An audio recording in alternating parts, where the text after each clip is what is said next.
Climate change can be scary, especially for young people who wonder about their future in a heating world.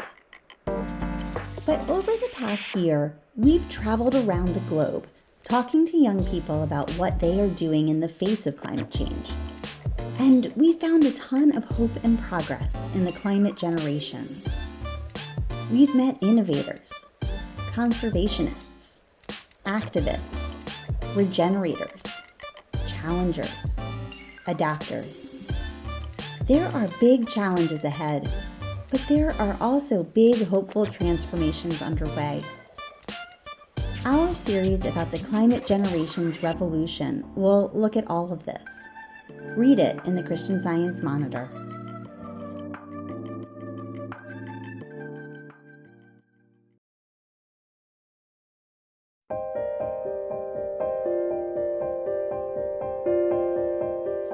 This is from an article titled, What Climate Change Demands of Us All, by Mark Sappenfield, editor, The Christian Science Monitor, December 11th, 2023.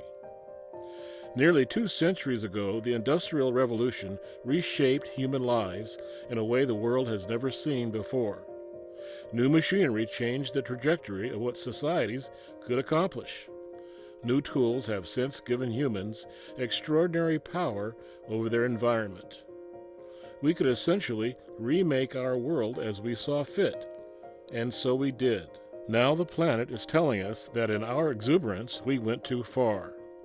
What we need is a new sense of balance. We need a new way of living that is neither pre-industrial poverty nor post-industrial excess, but a demonstrable and more mature understanding of responsibility for nature and for one another.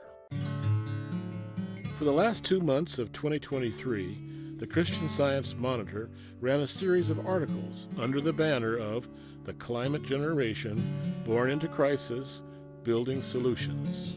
For 9 months, a few staff reporters and photographers traveled around the world to uncover how the next generation is pragmatically coping with the climate crisis. They found ambassadors of awareness, activists trying to make a difference in their communities. During a presentation of their travels, reporter Sarah Miller-Lalana and photographer-reporter Melanie Stetson-Freeman told their story with photos of their subjects and respective countries. Their travelogue was shown at the Newport Beach Civic Center and sponsored by the Christian Science Church in Newport Beach, California. A current theme in their findings was a group of dedicated activists that were not pointing fingers of blame, but spreading a sense of hope and a solution-oriented approach to the problem. In Bangladesh, on the world's largest delta, the effects of climate change determine where children live, how long they study, and when they marry. Resilience is their hope. Bangladeshi communities suffer from rising sea levels, raging floods, and increasing tropical storms. Jahid al-Bapar lost his home twice to floods on the Balashwar River. The family now lives in a shack beside that river. The Monitor team found that they are resilient and a resourceful people. Here you see a woman brushing her teeth in pond water. With high salinity contamination from a rising sea level, their fresh water has become too brackish. Her community plans for an alternate pond nearby. Another community in Bangladesh collects rainwater in these tanks. Here students line up with their bottles for fresh harvested rainwater. Shireen Bagun and her daughter, Lamia Akhtar, were forced to move to Dhaka when their home was swept away in a flood last year. Today, Lalima is learning to read and write as a part of a collaboration among government, private, and UNICEF organizations. Farzana Farooq Jahuma from Dhaka, Bangladesh, has represented her country at climate conferences around the world. She says every Bangladeshi knows what climate change is because they live it daily, but she fights to dig deeper into the effects the crisis has on children's rights. Monitor photographer Melanie Freeman recalls, Farzana was so confident when speaking about the changes the world needs to make to combat climate change. She made me feel like we're going to be okay. Education is the key to awareness and finding solutions. Raquel Silva, 33, of Mangualde, Portugal, sees effects from heat waves to drought on her farm.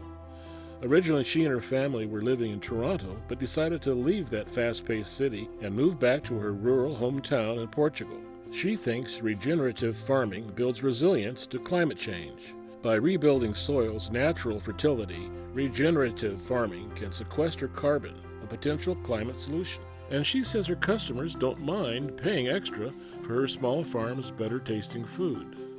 Ruchi Gabrielle and her 3-year-old son Isaac picked tomatoes on the regenerative farm homestead in Portimão, also in Portugal.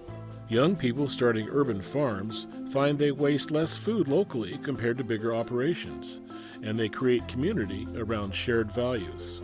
Atlas Serafoglu, 16 of Istanbul, Turkey, saw the Swedish youth activist Greta Thunberg and decided at 11 years old to become a climate activist. 16 Missoula, Montana youth won a landmark case against the state of Montana, citing policymakers had violated young people's constitutional rights by ignoring the climate impacts of government energy decisions. Dion Shakuza, 33 of Windhoek, Namibia, says a warming climate is a crisis, but understands it's an opportunity to fix the legacies of colonialism. Africa, which contributed least to climate warming, is most threatened by droughts, floods, and intensified heat. Africa has the least average per person carbon footprint, and the United States the most. The relentless Shakuza sees great opportunity for progress in Namibia. His volunteer activism is headquartered in this little closet with a crude research library and a floor bed where he hatches ideas for mentoring youth. He sees himself as a David and the climate crisis as Goliath. It's a big challenge. Indigenous Conservation Youth Guardians, Tad Tulalrik and Roger Ulakatelik of Talayok, Nunavut, the most northern village of mainland Canada, head out on an all-terrain vehicle trek across the Arctic Ocean ice. They will take water samples to monitor water quality and measure the thickness of ice. Warmer Arctic temperatures leave the Inuit with rotten ice snow that's not dense enough to build snow houses. Some of the village Inuit elders were born in igloos, but now live in more modern but modest dwellings that have to be moved when melting ice becomes a problem. Elder Inuit are valued for their knowledge and passed down traditions involving resourcefulness. Here you see a recycled broken hockey stick made into a fishing pole, with a piece of plastic used for a bait lure. Nothing is wasted here. The Guardians are exposing this next generation to other careers and opportunities, so they can be in a position to demand their society to take ownership and really be accountable and responsible for the land. When speaking about the climate crisis and our own personal action, isn't that what it all boils down to? For all of us being accountable and responsible for nature and one another? Referring to the first 2 commandments, Jesus said, "Thou shalt love thy neighbor as thyself. There is none other commandment greater than these." Mark 12:31.